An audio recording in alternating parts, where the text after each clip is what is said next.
Hello बच्चा party, स्वागत है आपका target with success YouTube channel पे।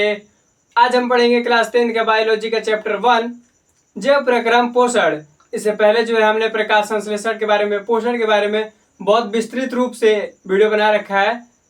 आज हम पढ़ेंगे मनुष्य में पोषण के बारे में। पहले देख लेते हैं आज का लक्ष्य।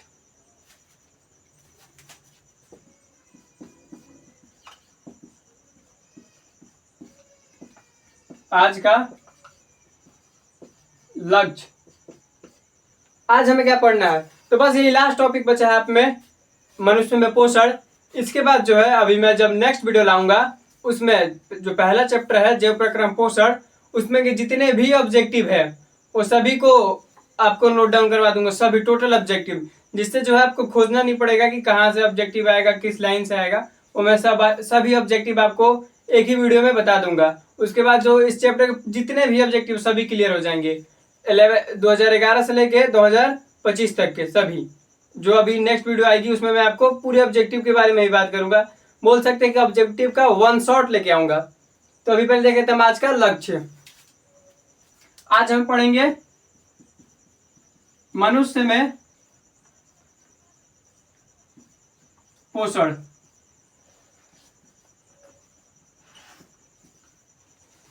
आज देखेंगे बस मनुष्य में पोषण, ये लास्ट टॉपिक है हमारे इस चैप्टर का।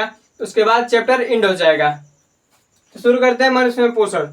मनुष्य में जब पोषण जो है आहार नाल में मुख्य गुहा से शुरू होके छोटी आंत के इलियम में समाप्त होता है। तो उसके बीच में मुख्य गुहा हो गया, ग्रसनी हो गया, ग्रास नली, अमाशय, ग्रहणी, छोटी आंत, बड़ी आंत, इन सभी के बारे में आज पढ़ेंगे। तो पहले लिखते हैं मनुष्य में पोषण, हेडिंग लगाओ मनुष्य में पोषण।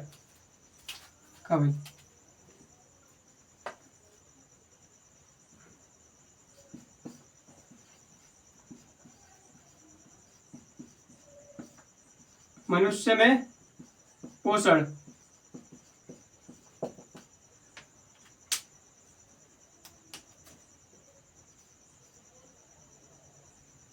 मनुष्य में पोषण आहार नाल में मुख्य गुहा से शुरू होकर छोटी आंत के इलियम में समाप्त होता है।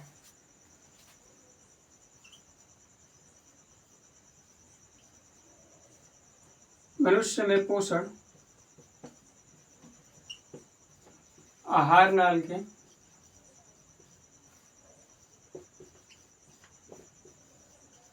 मुख्य गुहा से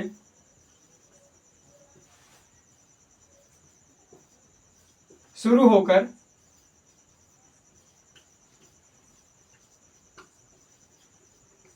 छोटी आंत के इलियम में समाप्त होता है।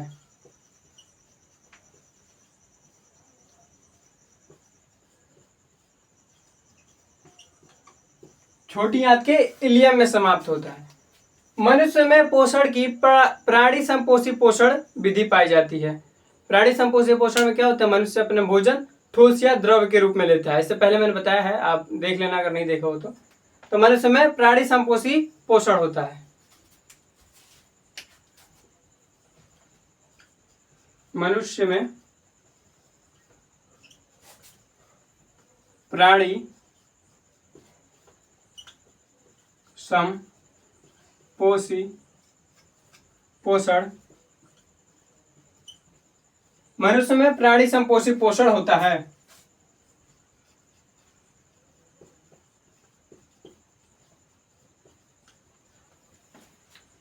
अब देखेंगे मनुष्य में पोषण आहार नाल में जो है मनुष्य का, उसमें कौन कौन सा अंग आते हैं, कितने अंग मिलके आहार नाल का निर्माण करते हैं, अभी हम वो देखेंगे।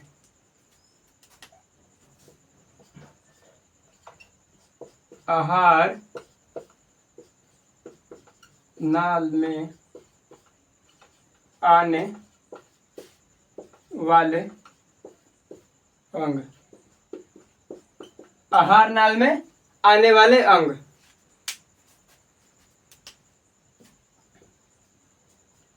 सबसे पहले आता है मुख गुहा, जो ये मुंह है जिसे मैं कब से बकर बकर कर रहा हूँ, मुंह।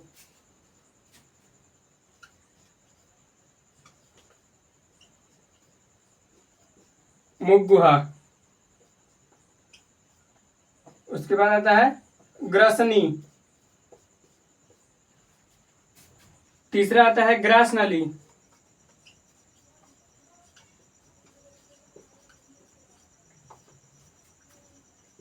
फिर चौथा पढ़ेंगे अमाशय।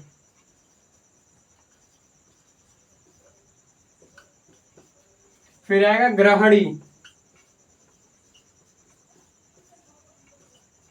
छोटी आंत,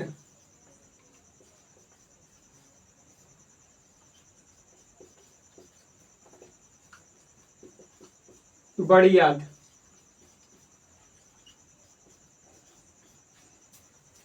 ग्रसनी और ग्रहणी दोनों अलग अलग चीज है, ठीक है। अब आहार नाल में आने वाले अंग मुख गुहा, ग्रसनी, ग्रास नली, अमाशय, ग्रहणी, छोटी आंत, बड़ी आंत, ये जो है हमारे आहार नाल के अंग है। तो अभी हम पहले पढ़ेंगे मुख गुहा के बारे में, फिर पढ़ेंगे ग्रसनी के बारे में, ग्रास नली के बारे में, अमाशय, ग्रहणी, छोटी आंत और बड़ी आंत। तो अभी हम पहले पढ़ेंगे मुख गुहा के बारे में इसके नेक्स्ट पैनल पे। अब हम पढ़ेंगे मुख गुहा के बारे में। मुख गुहा क्या है? यह एक बड़ी गुहा होती है जिसमें जीभ, दांत तथा 3 जोड़ी लार ग्रंथि। 3 जोड़ी लार ग्रंथि कहने का मतलब है 6 लार ग्रंथि। 6 लार ग्रंथि हमारे मुंह में होती है। लार में टाइलिन या इमाइलेज पाया जाता है जो भोजन में मौजूद कार्बोहाइड्रेट का पाचन को शुरू करवाता है। तो पहले हम पढ़ते हैं मुख गुहा के बारे में। यह एक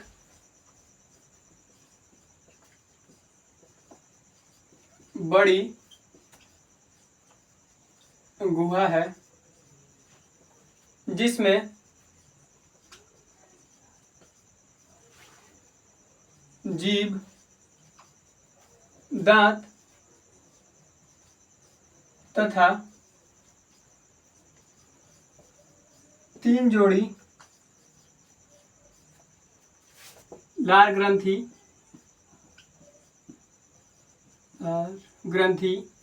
पाई जाती है।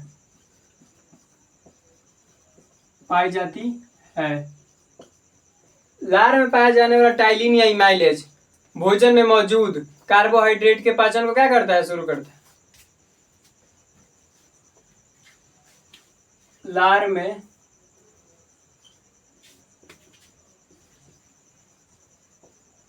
पाए जाने वाले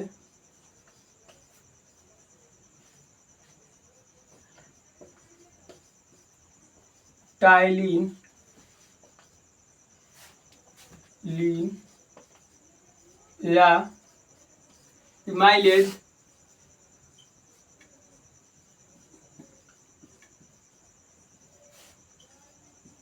भोजन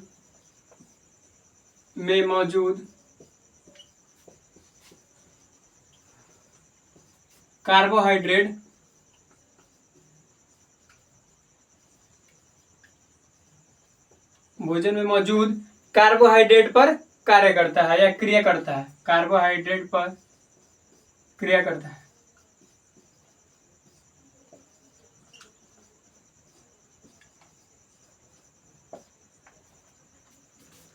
मुख गुहा यह एक बड़ी गुहा होती है जिसमें दांत, जीभ तथा 3 जोड़ी लार ग्रंथि पाई जाती है। लार में पाया जाने वाला टाइलिन या इमाइलेज भोजन में मौजूद कार्बोहाइड्रेट क्या करता है? पाचन पे कार्य करता है, पाचन शुरू करता है। मुख गुहा हो गया। अब पढ़ेंगे ग्रसनी। ये 1 नंबर है, 1 2 नंबर। ग्रसनी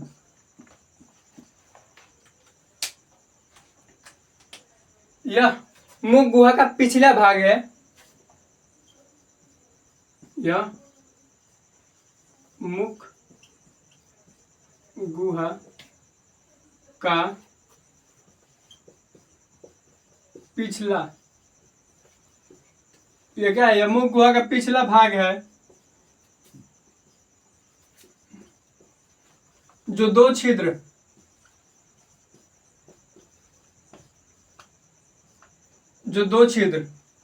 निगल द्वार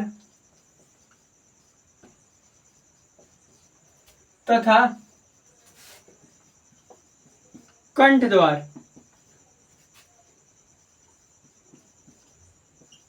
में खुलता है। जो हमारा ग्रसनी है, जैसे हम मुंह जब आते हैं ऐसे तो एक छेद दिखता है, ठीक है। उसके पीछे यहाँ पे एक दो पाइप है, एक जो नीचे चला जाता है हमारे अमाशय में जिसे हम ग्रास नली बोलते हैं, और एक जो इधर फेफड़े की साइड चला जाता है जिसे हम श्वास नली बोलते हैं। कंठ द्वार उसके ऊपरी भाग को बोलते हैं। जो ग्रास नली के भाग हैं, जो कंठ द्वार होता है उसके ऊपर, जैसे उसके ऐसे पाइप जैसी होती है, उसके ऊपर ऐसे इपिग्लोटिस, कंठ छत बोलते हैं उसको, मांसल टुकड़ा है कि इपिग्लोटिस से ढका रहता है, जिससे क्या हो, खाना कंठ द्वार में ना जाए, निगल द्वार में ही जाए, ठीक है। तो अभी मैं यहाँ पे एक बोनस लिख देता हूं, बोनस।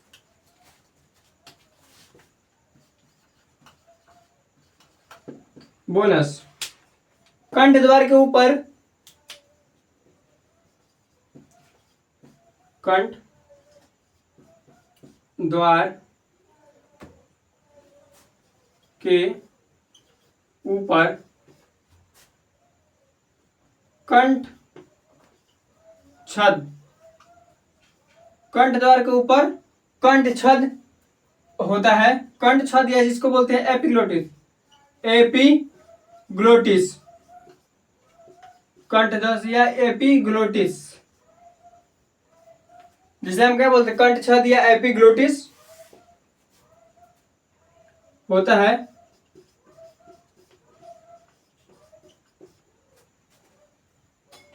कंठ छद या एपिग्लोटिस होता है जो भोजन को कंठ द्वार यानी कि श्वास नली में जाने से रोकता है। जो भोजन को, जो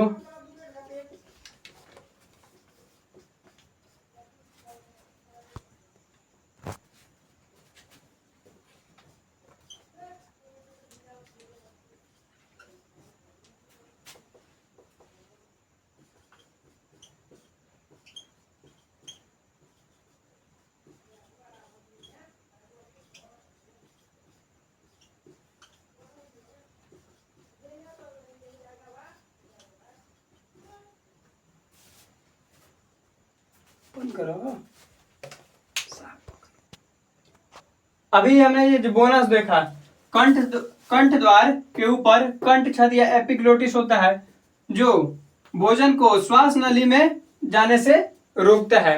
भोजन श्वास नली में ना जाए, निगल द्वार में ही जाए, तो निगल द्वार हो गए, निगल द्वार में ही जाए। अब हम पढ़ेंगे ग्रास नली, जो इसके बाद है ग्रास नली। ग्रास नली, ग्रास नली क्या है? यह एक लंबी पाइप जैसी, जो यहां से, ठीक है, यहां तक अमाशय से पहले तक लंबी पाइप जैसी रचना है, जिसमें भोजन मुंह से जाने के बाद इसी पाइप द्वारा अमाशय तक जाता है। इसमें पाचन की क्रिया नहीं होती है, इसमें कोई प्रोटीन वगैरह कुछ नहीं पाया जाता है, इसमें पाचन की क्रिया नहीं होती है। ग्रास नली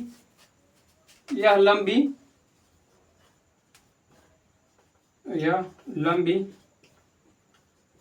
पाइप जैसी रचना है, ये लंबी पाइप जैसी रचना है जो ग्रासनी से लेकर अमाशय तक रहती है। जो ग्रासनी से अमाशय तक, जो ग्रासनी से अमाशय तक रहती है। जो कहां से रहती है? ग्रासनी से अमाशय तक। देखो, जैसे ही भोजन, जब हम खाना खाते हैं, वो हमारे ग्रास नली में जाता है, तब ग्रास नली में सिकुड़न तथा फैलाव उत्पन्न हो जाता है, जिसे क्रमानुकुंचन कहते हैं। ग्रास नली में होने वाली यह गति है जिसे क्रमानुकुंचन कहते हैं। बोनस लिखवा देता हूं मैं आपको। ग्रास नली में होने वाले शिथिलन तथा मतलब सुकुड़ना तथा फैलना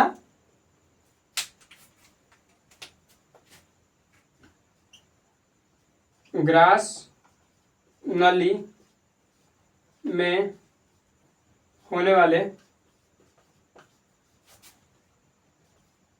होने वाली गति को क्रमानुकुंचन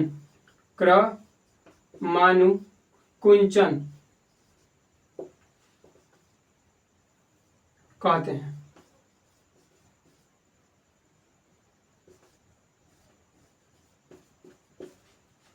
ग्रास नली में होने वाली गति को क्या कहते हैं? क्रमानुकुंचन। अब हम इसके बाद पढ़ेंगे अमाशय के बारे में। तो नीचे आपको विजुअल नहीं होगा, मैं इसके नेक्स्ट पैनल पे दिखाता हूँ अमाशय के बारे में, जो हम पढ़ेंगे इसके नेक्स्ट पैनल पे। अब हम पढ़ेंगे अमाशय। इससे पहले हम लोगों ने ग्रास नली के बारे में पढ़ा, अब हम पढ़ेंगे अमाशय के बारे में।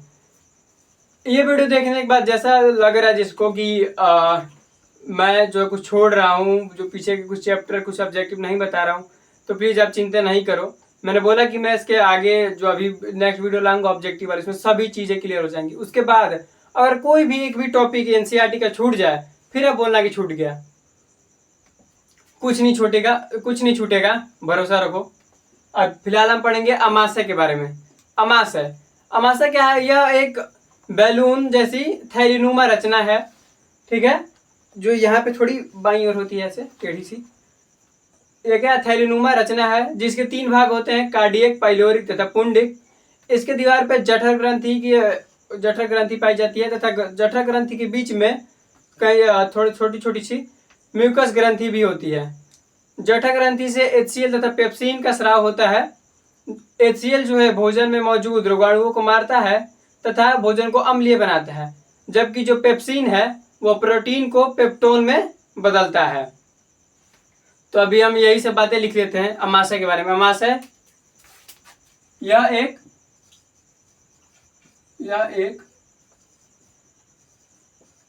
थैलीनुमा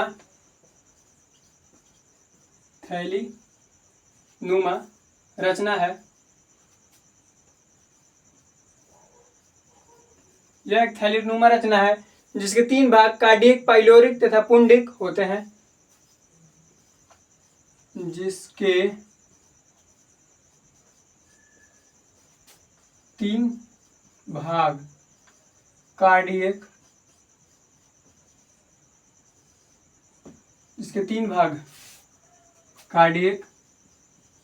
पाइलोरिक तथा पुंडिक। इसके 3 भाग कार्डियक, पाइलोरिक तथा पुंडिक है। जठर ग्रंथि की दीवार पे अमाशय की दीवार पे जठर ग्रंथियां होती है। अमाशय के दीवार पे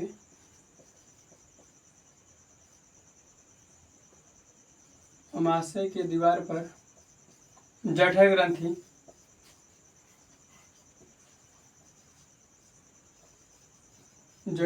पाई जाती है।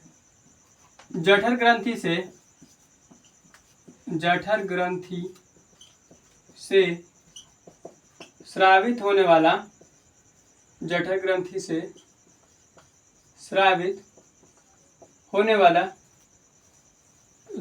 रस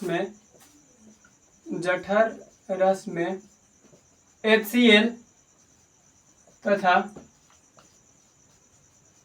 पेप्सिन होता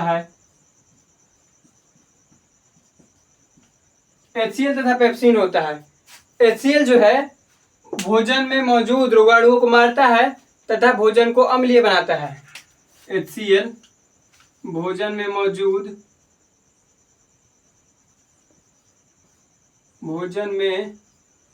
मौजूद रोगाणुओं को मारता है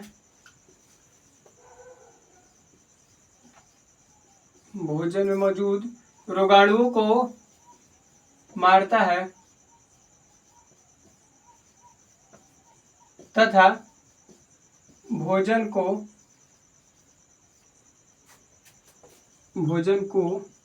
अम्लीय बनाता है।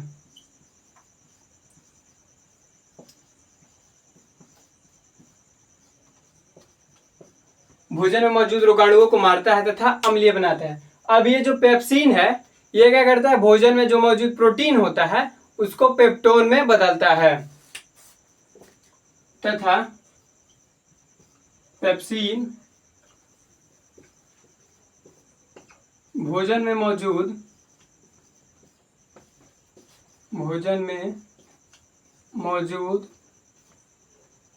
प्रोटीन को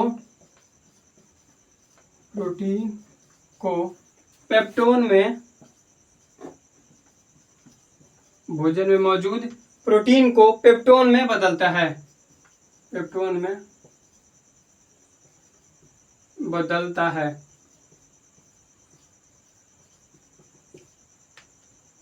भोजन में मौजूद प्रोटीन को पेप्टोन में बदलता है। कौन? ये पेप्सिन।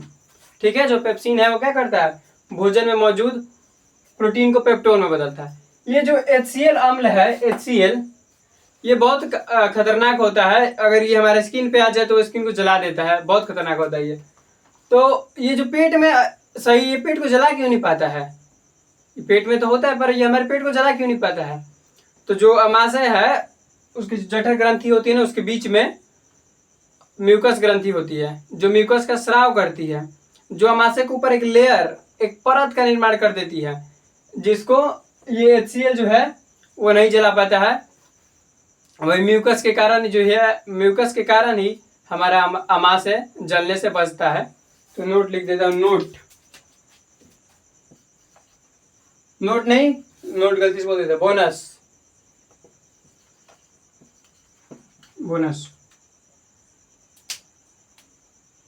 अमाशय में पाई जाने वाली म्यूकस ग्रंथि अमाशय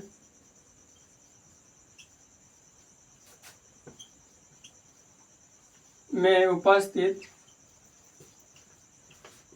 म्यूकस ग्रंथि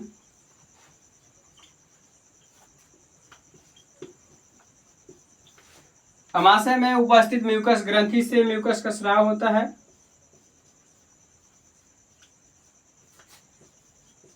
म्यूकस का स्राव होता है जो अमाशय के ऊपर होता है, अमाशय की जो आंतरिक परत के ऊपर, अमाशय के आंतरिक परत के ऊपर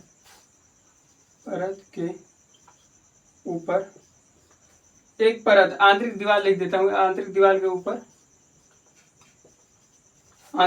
ऊपर एक परत का निर्माण कर लेती है,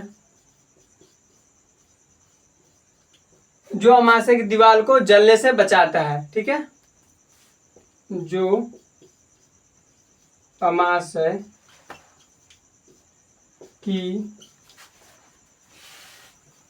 दीवार को जलने से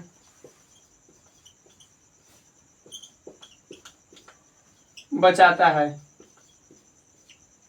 जो क्या करता है? अमाशय की दीवार को जलने से बचाता है। अमाशय, ये तो हो गया। कहाँ गया म्यूकस? ये म्यूकस ग्रंथि से म्यूकस का स्राव होता है जो अमाशय को क्या करता है? जलने से बचाता है। अमाशय में जो है वसा का आंशिक पाचन भी शुरू हो जाता है। तो यहाँ पे एक और मैं बोनस पॉइंट लिख देता हूँ, जो अमाशय का आंशिक पाचन पर लिख ही देता हूँ मैं।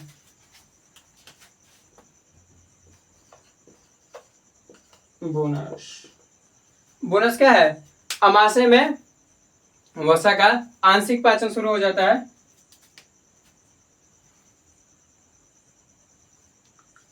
अमाशय में वसा का आंशिक पाचन शुरू हो जाता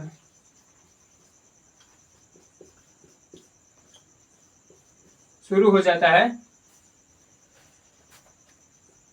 जो गैस्ट्रिक लाइपेज, सिर्फ लाइपेज, जो लाइपेज या फिर गैस्ट्रिक लाइपेज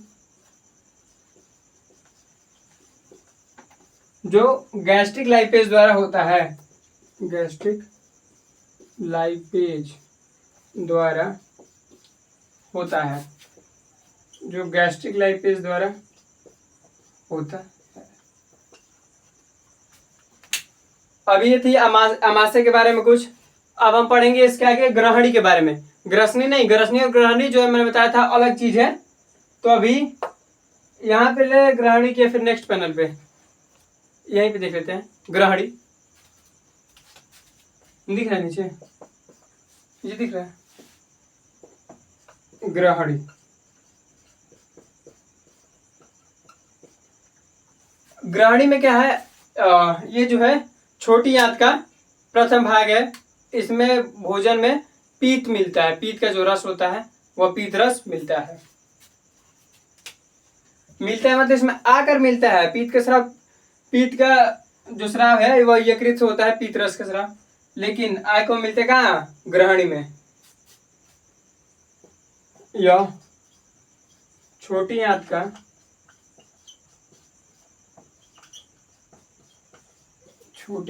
का प्रथम भाग है। इसमें पीत रस के मिलने से भोजन क्या हो जाता है, क्षारीय हो जाता है। इसमें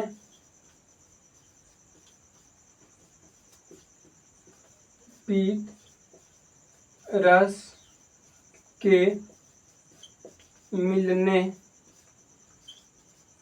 से भोजन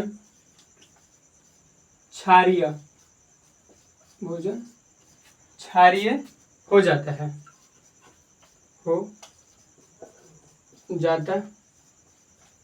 इसमें क्या होता है, भोजन पीत के मिलने से क्षारीय हो जाता है। अब हम पढ़ेंगे छोटी आंत और बड़ी आंत, बस ये दो टॉपिक है। उसके बाद ये चैप्टर एंड हो जाएगा। तो वो देखते हैं इसके नेक्स्ट पैनल पे। अब हम पढ़ेंगे छोटी आंत के बारे में, यानी कि स्मॉल इंटेस्टाइन। छोटी आंत में क्या होता है, जितने भी जो जठर रस है, यकृत रस है, अग्न्याशी रस है, आंत्र रस है, वो सभी क्या करते हैं, छोटी आंत में ही आके मिलते हैं। और जितने आंशिक रूप से पचे भोजन है, जैसे वसा, प्रोटीन, कार्बोहाइड्रेट, वह पूर्ण रूप से पाचन से कहाँ हो जाता है, छोटी आंत में। और छोटी आंत है उसके आंतरिक दीवार पे प्रवार्ध पाए जाते हैं, जिसे रसांकुर या विलाई कहते हैं। यह पचे भोजन का अवशोषण करके उसमें रक्त केशिकाएं होती है, जिसकी सहायता से पचा भोजन हमारे पूरे शरीर में जाता है। तो हम लिखते हैं छोटी आंत के बारे में।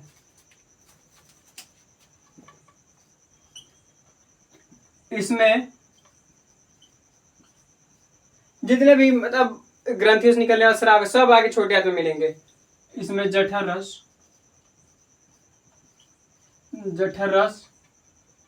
अग्न्याशी रस,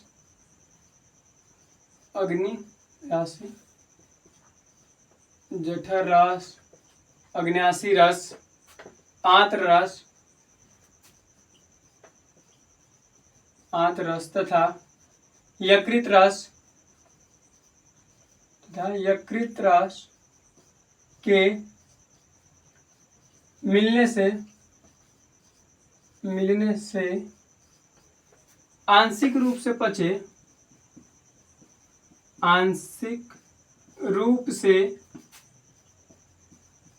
पचे प्रोटीन, कार्बोहाइड्रेट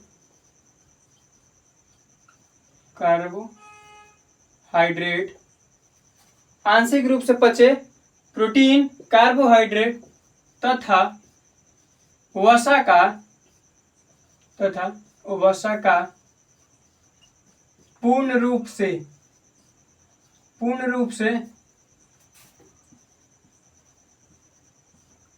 पाचन हो जाता है, पूर्ण रूप से पाचन हो जाता है। जो छोटी आंत है उसके आंतरिक दीवार पे रसांकुर या विलाई पाए जाते हैं। छोटी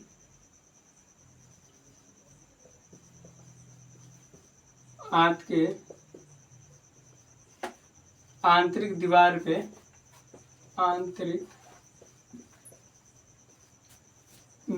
पे रसांकुर, रसांकुर या विलाई, रसांकुर या विलाई पाए जाते हैं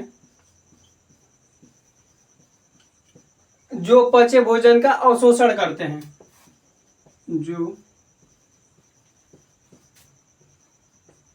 पचे भोजन का अवशोषण, जो पचे भोजन का अवशोषण करते हैं, जो पचे भोजन का अवशोषण करते हैं। ये छोटी आंत के बारे में। अब पढ़ेंगे बड़ी आंत। बड़ी आंत, बड़ी आंत में क्या होता है, इसमें भोजन का पाचन नहीं होता है, सिर्फ जल का अवशोषण होता है। जो बड़ी आंत का अंतिम भाग है वह मलाशय है जिसमें अपचा भोजन अनिश्चित समय के लिए जमा रहता है। इसमें भोजन का पाचन नहीं होता है, भोजन का पाचन नहीं होता है, नहीं होता है, सिर्फ जल का अवशोषण होता है, सिर्फ जल का अवशोषण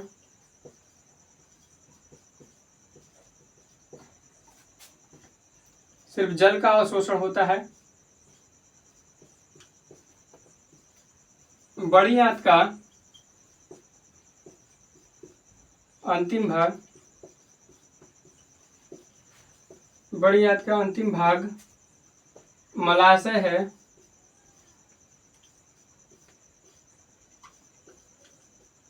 जिसमें अपचा भोजन, जिसमें अपचा भोजन अस्थायी रूप से, अस्थायी रूप से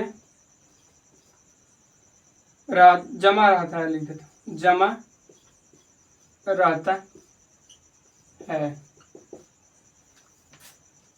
ये रहा बड़ी आंत के बारे में। मनुष्य में जो पोषण है, मनुष्य के जो आहार नाल के बारे में, वो सब हम लोगों ने पढ़ लिया है। ठीक है, अभी इन सब के बारे में बहुत सारी ऑब्जेक्टिव लिखवानी है जो मैं आपको अगले वीडियो में लिखवाऊंगा। अभी बस इतना इसलिए लिखवाया क्योंकि जो आप लोगों में क्वेश्चन आता है, लॉन्ग क्वेश्चन आता है 5 नंबर का, कि मनुष्य के आहार नाल का वर्णन करें।